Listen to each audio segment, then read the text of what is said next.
हरे कृष्णा, राधे राधे। नमस्कार दोस्तों, आप सभी को गुरुवार व्रत की हार्दिक शुभकामनाएं। आज हम आपको बृहस्पति देव की कथा महिमा सुनाने जा रहे हैं, जिसे सुनकर आपको सुख और समृद्धि की प्राप्ति होगी। बृहस्पति जी के प्रभाव से इस लोक के सुख को भोग कर स्वर्ग की प्राप्ति होती है। बृहस्पति देव की कृपा आपके परिवार पर बनी रहे। बृहस्पति देव ऐसे ही हैं जैसी जिसके मन में कामनाएं हैं सभी को पूर्ण करते हैं।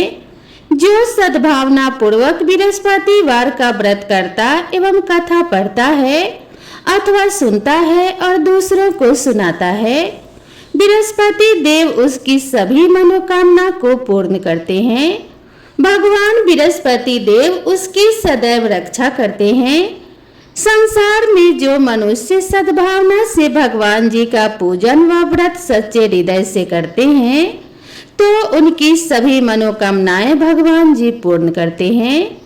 जैसे सच्ची भावना से रानी और राजा ने उनकी कथा का गुणगान किया तो उनकी सभी इच्छाएं बृहस्पति देव जी ने पूर्ण की थी।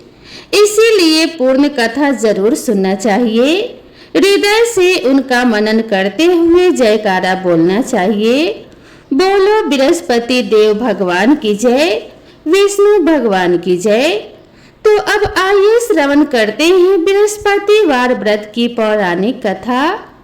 भारतवर्ष में एक प्रतापी और दानी राजा राज्य करता था। वह नित्य गरीबों और ब्राह्मणों की सहायता करता था, परंतु यह बात उसकी रानी को अच्छी नहीं लगती थी।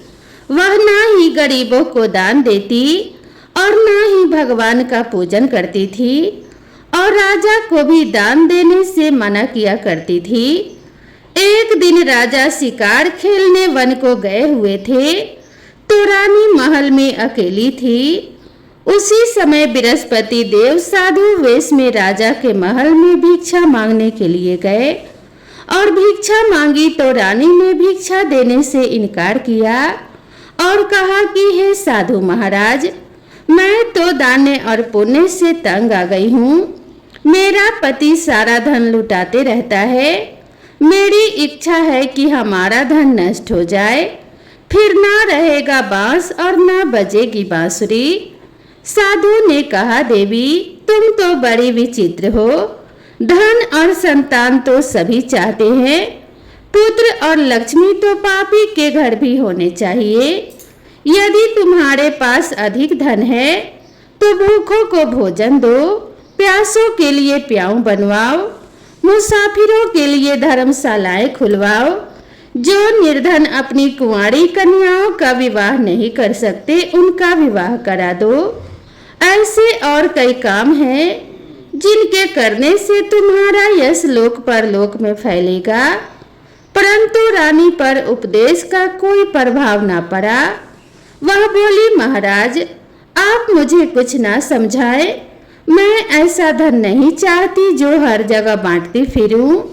साधु ने उत्तर दिया कि यदि तुम्हारी ऐसी ही इच्छा है तो तथास्तु। तुम ऐसा करना कि बृहस्पतिवार को घर लीपकर पीली मिट्टी से अपना सिर धोकर स्नान करना, भट्टी चढ़ाकर कपड़े धोना। ऐसा करने से आपका सारा धन नष्ट हो जाएगा।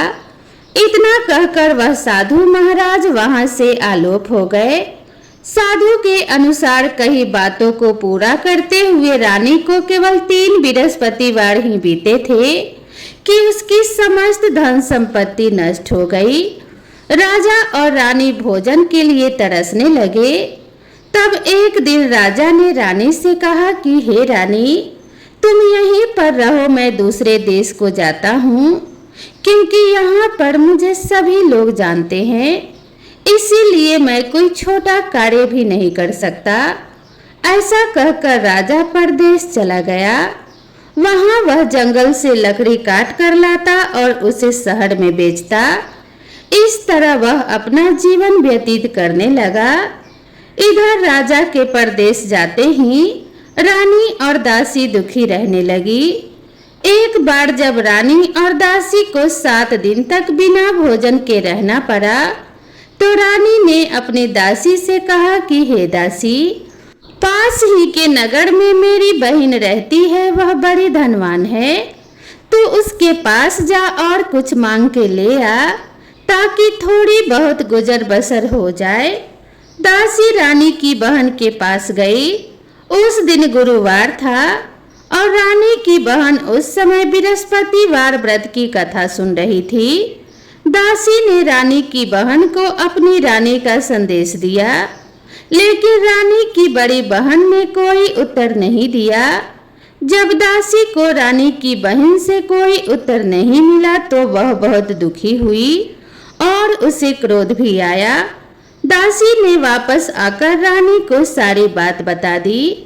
सुनकर रानी ने अपने भाग्य को कोसा। उधर रानी की बहन ने सोचा कि मेरी बहन की दासी आई थी, परंतु मैं उससे कुछ नहीं बोली, इससे वह बहुत दुखी हुई होगी। कथा सुनकर और पूजन समाप्त करके वह अपनी बहन के घर आई और कहने लगी कि हे बहन, मैं बृहस्पतिवार का व्रत कर रही थी, तुम्हारी दासी मेरे घर आई थी, परंतु जब तक कथा होती है तब तक ना तो उठते हैं और ना ही बोलते हैं, इसीलिए मैं नहीं बोली। कहो दासी क्यों गई थी? रानी बोली, बहन तुमसे क्या छिपाऊं, हमारे घर में खाने तक को अनाज नहीं था। ऐसा कहते कहते रानी की आंखें भर आई। उसने दासी समेत पिछले 7 दिनों से भूखे रहने तक की बात अपनी बहन को विस्तार पूर्वक सुना दी। रानी की बहन बोली, देखो बहन, भगवान बृहस्पति देव सबकी मनोकामना को पूर्ण करते हैं। देखो शायद तुम्हारे घर में अनाज रखा हो। पहले तो रानी को विश्वास नहीं हुआ, फिर बहन के आग्रह करने पर उसने अपने दासी को अंदर भेजा तो उसे सचमुच अनाज से भरा एक घड़ा मिल गया। यह देखकर दासी को बड़ी हैरानी हुई। दासी रानी से कहने लगी कि हे रानी, जब हमको भोजन नहीं मिलता तो हम व्रत ही तो करते हैं, इसीलिए क्यों ना इनसे व्रत की कथा और विधि पूछ ली जाए ताकि हम भी व्रत कर सकें। तब रानी ने अपनी बहन से बृहस्पतिवार व्रत के बारे में पूछा। उसकी बहन ने बताया, बृहस्पतिवार व्रत में चने की दाल और मुनक्का से विष्णु भगवान का केले की जड़ में पूजन करें तथा दीपक जलाएं, व्रत की कथा सुने और पीला ही भोजन करें, इससे बृहस्पति देव प्रसन्न होते हैं। व्रत और पूजन विधि बताकर रानी की बहन अपने घर को लौट गई। 7 दिन के बाद जब गुरुवार आया तो रानी और दासी ने व्रत रखा। गुड़साल में जाकर चना और गुड़ लेकर आई, फिर उससे केले की जड़ तथा विष्णु भगवान का पूजन किया। अब पीला भोजन कहाँ से आए, इस बात को लेकर दोनों बहुत दुखी थे। क्योंकि उन्होंने बृहस्पति देव का व्रत रखा था, इसीलिए बृहस्पति देव भगवान उनसे बहुत प्रसन्न थे। इसीलिए वे एक साधारण व्यक्ति का रूप धारण कर 2 थालों में सुंदर पीला भोजन दासी को दे गए। भोजन पाकर दासी बहुत प्रसन्न हुई और फिर रानी के साथ मिलकर भोजन ग्रहण किया। इसके बाद वे सभी गुरुवार को व्रत और पूजन करने लगी। बृहस्पति देव भगवान की कृपा से उनके पास फिर से धन संपत्ति आ गई, परंतु रानी फिर से पहले की तरह आलस्य करने लगी। तब दासी बोली, देखो रानी, तुम पहले भी इस प्रकार आलस्य करती थी, तुम्हें धन रखने में कष्ट होता था, इस कारण सभी धन नष्ट हो गया, और अब जब भगवान बृहस्पति की कृपा से धन मिला है तो तुम्हें फिर से आलस्य होता है। रानी को समझाते हुए दासी कहती है कि बड़ी मुसीबतों के बाद हमने यह धन पाया है, इसीलिए हमें दान पुण्य करना चाहिए, भूखे मनुष्यों को भोजन कराना चाहिए और धन को शुभ कार्यों में खर्च करना चाहिए, जिससे तुम्हारे कुल का यश बढ़ेगा, स्वर्ग की प्राप्ति होगी और पितर प्रसन्न होंगे। दासी की बात मानकर रानी अपना धन शुभ कार्यों में खर्च करने लगी, जिससे पूरे नगर में उसका यश फैलने लगा।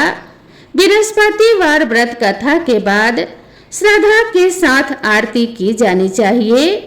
इसके बाद प्रसाद बांटकर उसे ग्रहण करना चाहिए। एक दिन राजा दुखी होकर जंगल में एक पेड़ के नीचे आसन जमाकर बैठ गया। वह अपनी दशा को याद करके व्याकुल होने लगा। बृहस्पतिवार का दिन था। एकाएक उसने देखा कि निर्जन वन में एक साधु प्रकट हुए। वह साधु वेश में स्वयं बृहस्पति देवता थे। लकड़हारे के सामने आकर बोले कि हे लकड़हारे, इस सुनसान जंगल में तू चिंता मगन क्यों बैठा है?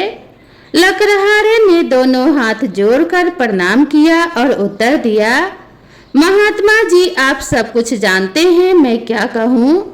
यह कहकर वह रोने लगा और साधु को अपनी आत्मकथा सुनाई। महात्मा जी ने कहा, तुम्हारी स्त्री ने बृहस्पतिवार के दिन भगवान बृहस्पति का निरादर किया था, जिसके कारण रुष्ट होकर उन्होंने तुम्हारी यह दशा कर दी। अब तुम चिंता को दूर करके मेरे कहने पर चलो तो तुम्हारे सब कष्ट दूर हो जाएंगे और भगवान पहले से भी अधिक धन संपत्ति देंगे। तुम बृहस्पतिवार के दिन कथा किया करो और 2 पैसे के चने मुनक्का लाकर उसका प्रसाद बनाओ और शुद्ध जल से लोटे में शक्कर मिलाकर अमृत तैयार करो। कथा के पश्चात अपने सारे परिवार और सुनने वाले प्रेमियों में अमृत व प्रसाद बांटकर आप भी ग्रहण करो। ऐसा करने से भगवान तुम्हारी सब मनोकामनाएं पूरी करेंगे। साधु के ऐसे वचन सुनकर लकड़हारा बोला कि हे प्रभु, मुझे लकड़ी बेचकर इतना पैसा नहीं मिलता जिससे भोजन के उपरांत कुछ बचा सकूं। मैंने रात्रि में अपने स्त्री को व्याकुल देखा है। मेरे पास कुछ भी नहीं है जिससे मैं उसकी खबर मंगा सकूं। साधु ने कहा कि हे लकड़हारे, तुम किसी बात की चिंता मत करो। बृहस्पतिवार के दिन तुम रोजाना की तरह लकड़ियां लेकर शहर को जाओ। तुमको रोज से दुगना धन प्राप्त होगा, जिससे तुम भली भांति भोजन कर लोगे तथा बृहस्पति देव की पूजा का सामान भी आ जाएगा। इतना कहकर साधु अंतर्ध्यान हो गए। धीरे धीरे समय व्यतीत होने पर फिर वही बृहस्पतिवार का दिन आया। लकड़हारा जंगल से लकड़ी काट कर किसी शहर में बेचने गया। उसे उस दिन और दिन से अधिक पैसा मिला। राजा ने चना गुड़ आदि लाकर गुरुवार का व्रत किया। उस दिन से उसके सभी कलेश दूर हुए। परंतु जब दोबारा गुरुवार का दिन आया तो बृहस्पतिवार का व्रत करना भूल गया। इस कारण बृहस्पति भगवान नाराज हो गए। उस दिन उस नगर के राजा ने विशाल यज्ञ का आयोजन किया तथा शहर में यह घोषणा करा दी कि कोई भी मनुष्य अपने घर में भोजन न बनावे न आग जलावे।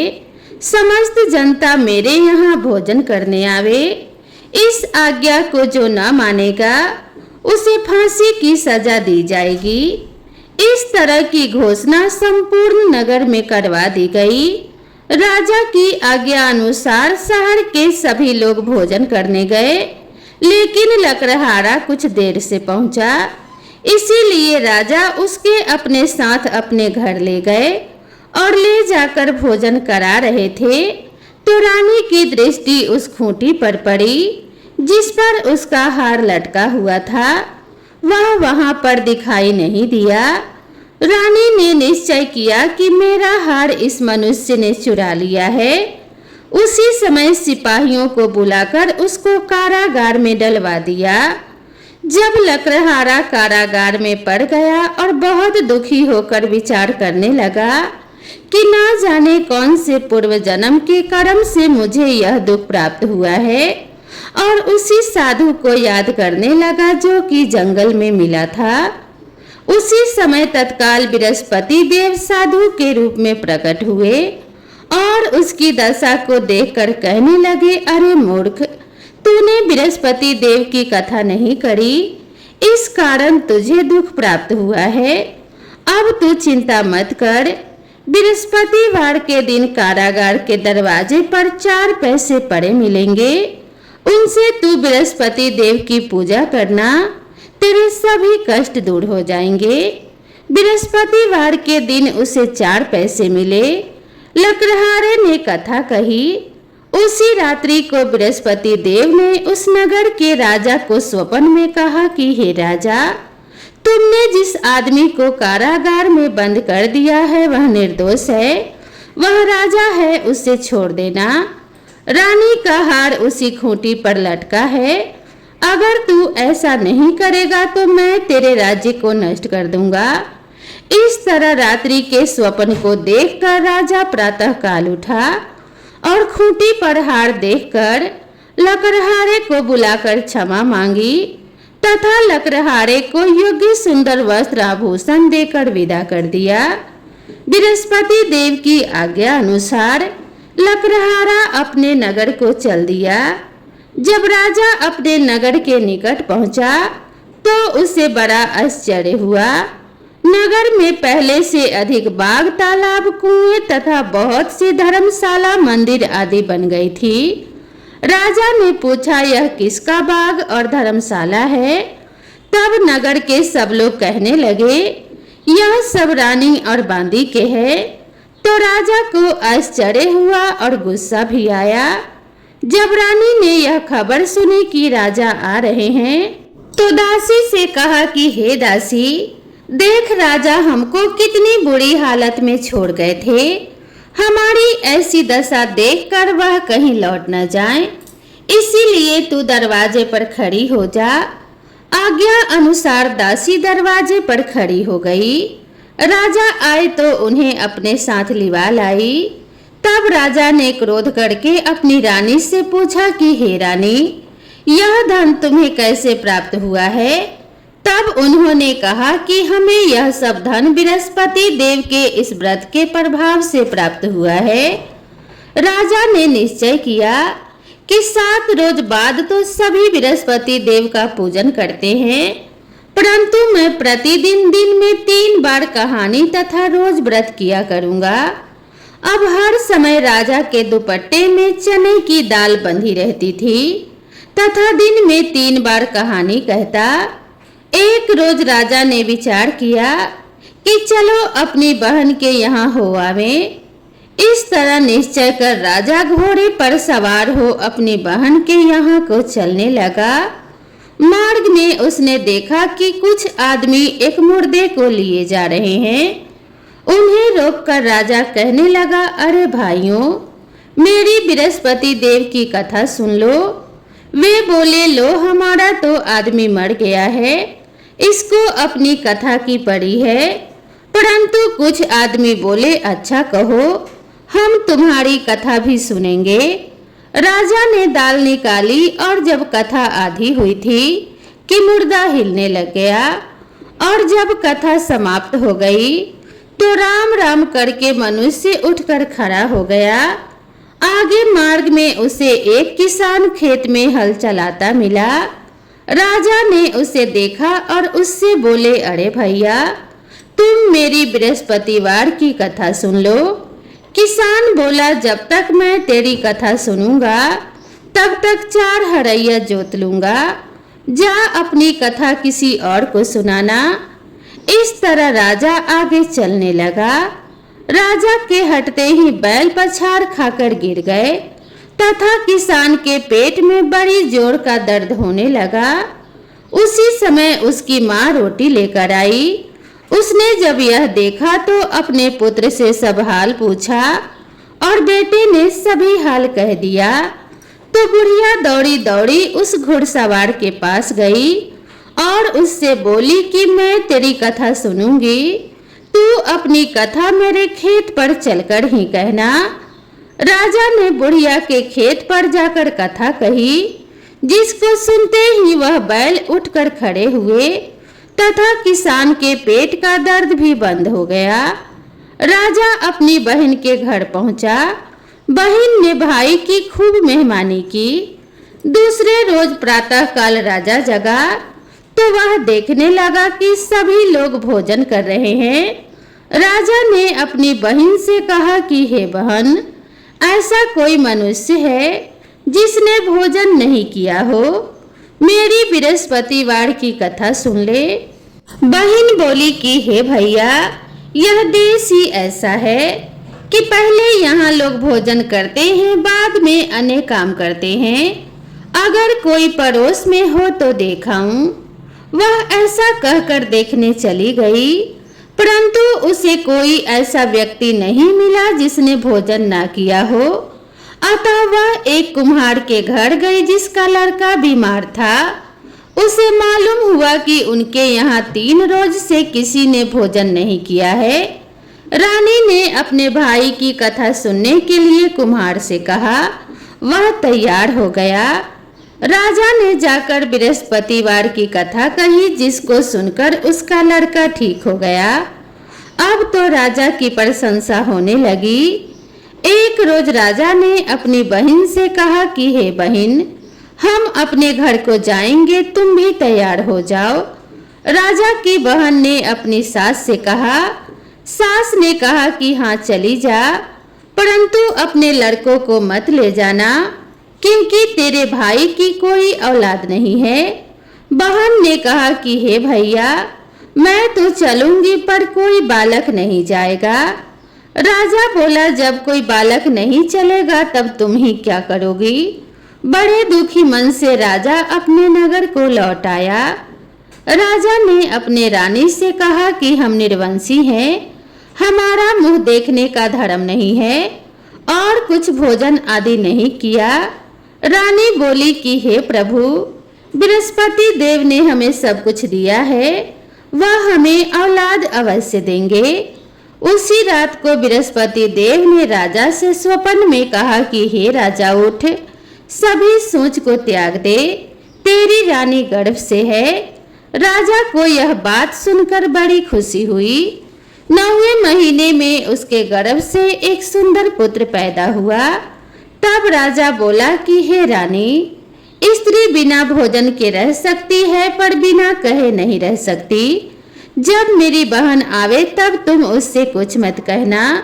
रानी ने सुनकर हाँ कर दिया। जब राजा की बहन ने यह शुभ समाचार सुना तो वह बहुत खुश हुई तथा बधाई लेकर अपने भाई के यहाँ आई। तभी रानी ने कहा कि घोड़ा चढ़कर तो नहीं आई, गधा चढ़ी आई। राजा की बहन बोली, भाभी, मैं इस प्रकार न कहती तो तुम्हें औलाद कैसे मिलती। बृहस्पति देव ऐसे ही हैं, जैसी जिसके मन में कामनाएं हैं सभी को पूर्ण करते हैं। जो सद्भावना पूर्वक बृहस्पतिवार का व्रत करता है एवं कथा पढ़ता है अथवा सुनता है, दूसरों को सुनाता है, बृहस्पति देव उसकी सभी मनोकामना पूर्ण करते हैं। भगवान बृहस्पति देव उसकी सदैव रक्षा करते हैं।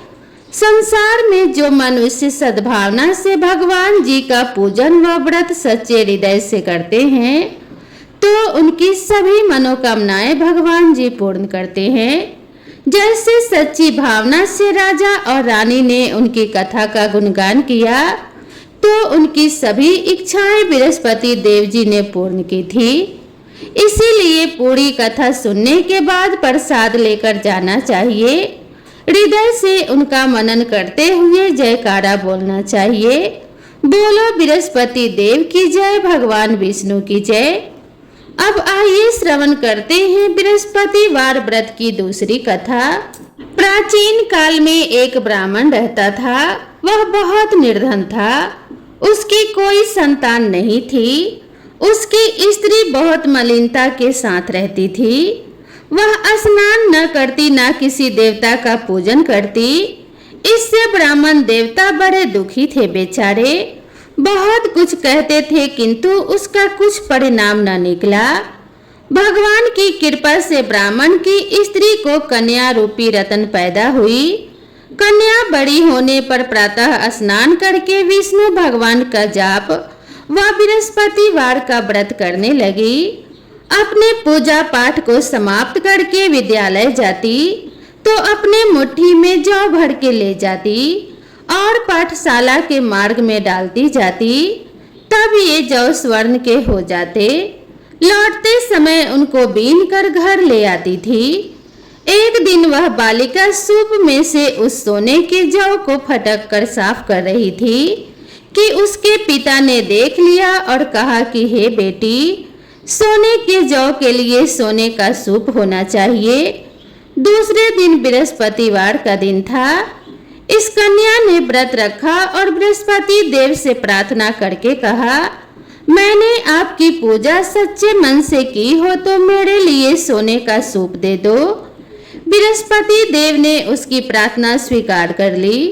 रोजाना की तरह वह कन्या जौ फैलाती हुई जाने लगी। जब लौट कर जौ बीन रही थी तो बृहस्पति देव की कृपा से उससे सोने का सूप मिला। उसे वह घर ले आई और उसमें जौ साफ करने लगी, परंतु उसकी माँ का वही ढंग रहा। एक दिन की बात है कि वह कन्या सोने के सूप में जौ साफ कर रही थी। उस समय उस शहर का राजपुत्र वहां से होकर निकला। इस कन्या के रूप और काड़े को देखकर मोहित हो गया तथा अपने घर आकर भोजन तथा जल त्याग कर उदास होकर लेट गया। राजा को इस बात का पता लगा तो अपने प्रधानमंत्री के साथ उसके पास गए और बोले कि हे बेटा, तुम्हें किस बात का कष्ट है? किसी ने अपमान किया है अथवा और कारण हो सो कहो। मैं वही कार्य करूंगा जिससे तुम्हें प्रसन्नता हो। अपने पिता की राजकुमार ने बातें सुनी तो वह बोला, मुझे आपकी कृपा से किसी बात का दुख नहीं है। किसी ने मेरा अपमान नहीं किया है, परंतु मैं उस लड़की से विवाह करना चाहता हूँ जो सोने के सूप में जौ साफ कर रही थी। यह सुनकर राजा आश्चर्य में पड़ा और बोला कि हे बेटा, इस तरह की कन्या का पता तुम ही लगाओ। मैं उसके साथ तेरा विवाह अवश्य ही करवा दूंगा। राजकुमार ने उस लड़की के घर का पता बतलाया। तब मंत्री उस लड़की के घर गए और ब्राह्मण देवता को सभी हाल बतलाया। ब्राह्मण देवता राजकुमार के साथ अपनी कन्या का विवाह करने के लिए तैयार हो गए तथा विधि विधान के अनुसार ब्राह्मण की कन्या का विवाह राजकुमार के साथ हो गया। कन्या के घर से जाते ही पहले की भांति उस ब्राह्मण देवता के घर में गरीबी का निवास हो गया। अब भोजन के लिए भी अन्न बड़ी मुश्किल से मिलता था। एक दिन दुखी होकर ब्राह्मण देवता अपनी पुत्री के पास गए। बेटी ने पिता की दुखी अवस्था को देखा और अपनी माँ का हाल पूछा। तब ब्राह्मण ने सभी हाल कहा। कन्या ने बहुत सा धन देकर अपने पिता को विदा कर दिया। इस तरह ब्राह्मण का कुछ समय सुखपूर्वक व्यतीत हुआ। कुछ दिन बाद फिर वही हाल हो गया। ब्राह्मण फिर अपनी कन्या के यहाँ गया और सारा हाल कहा तो लड़की बोली कि हे पिताजी, आप माता जी को यहाँ लिवा लाओ। मैं उसे विधि बता दूंगी जिससे गरीबी दूर हो जाए। वह ब्राह्मण देवता अपनी स्त्री को साथ लेकर पहुँचे तो अपनी माँ को समझाने लगी कि हे माँ, तुम प्रातः काल प्रथम स्नान आदि करके विष्णु भगवान का पूजन करो तो सब दरिद्रता दूर हो जाएगी। परंतु उसकी माँ ने एक भी बात नहीं मानी और प्रातः काल उठकर अपनी पुत्री के बच्चों के जूठन को खा लिया। इससे उसकी पुत्री को भी बहुत गुस्सा आया और एक रात को कोठरी से सभी सामान निकाल दिया और अपनी माँ को उसमें बंद कर दिया। प्रातः काल उसे निकाला तथा स्नान आदि करा के पाठ करवाया तो उसकी माँ की बुद्धि भी ठीक हो गई और फिर प्रत्येक बृहस्पतिवार को व्रत रखने लगी। इस व्रत के प्रभाव से उसके माँ बाप भी बहुत धनवान और पुत्रवान हो गए और बृहस्पति जी के प्रभाव से इस लोक के सुख को भोग कर स्वर्ग को प्राप्त हुए। तो बोलो विष्णु भगवान की जय, बोलो बृहस्पति देव भगवान की जय। ओम नमो नारायणाय नमः। जय श्री कृष्ण। राधे राधे। दोस्तों, आप सभी को ये कथा कैसी लगी कृपया कमेंट करके जरूर बताएं। वीडियो पसंद आई हो तो इसे एक लाइक जरूर करें और अपने सभी परिवार और मित्रों के साथ शेयर कर दें। अगर आप मेरे चैनल पर पहली बार आए हैं तो चैनल को सब्सक्राइब करना ना भूलें। तो दोस्तों, भगवान बृहस्पति देव की कृपा आप सभी के ऊपर सदा सर्वदा बनी रहे। आप सभी के घर में धन्य धान्य की वृद्धि होती रहे। माता लक्ष्मी का सदा वास आप सभी के घर में हो। इसी मंगल कामना के साथ आप सभी से विदा लेते हैं। मिलते हैं इसी तरह की नई कथा और नई कहानी के साथ। तब तक के लिए राधे राधे।